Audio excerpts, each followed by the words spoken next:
Hello বন্ধুরা, welcome back to my channel. আজকে চলে এসেছি একটা নতুন রান্না নিয়ে, যেটা তোমাদের সকলেরই প্রিয়। তো দেখতে থাকো কি বানাচ্ছি। প্রথমে কড়াইতে আলুগুলো ভেজে নিয়েছি, চৌকো চৌকো করে আলুগুলো কেটে ভাজতে হবে। তারপর এখানে নিয়েছি মাছের মাথা। মাছের মাথাটা পিস করে কেটে নিয়েছি, কারণ 1 কিলো ওজন এই মাথাটার। তো এত বড় মাথা পিস পিস করে না কাটলে হবে না। নুন হলুদ মাখিয়ে রেখে তারপর কড়াইয়ের মধ্যে দিয়ে ভালো করে ভেজে নিয়েছি। আর আমি তো এখানে সর্ষের তেলই ব্যবহার করেছি, তোমরাও সর্ষের তেলই ব্যবহার করো।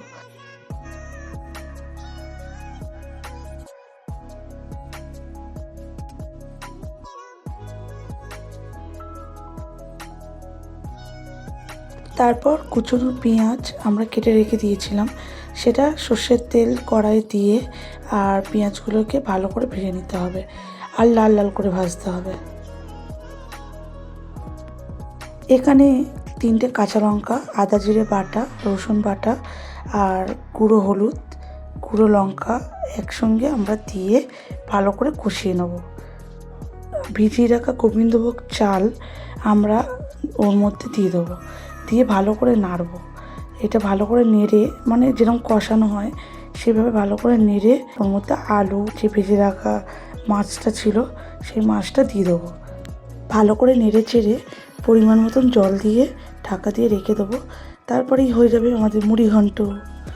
কেমন হয়েছে জানিও।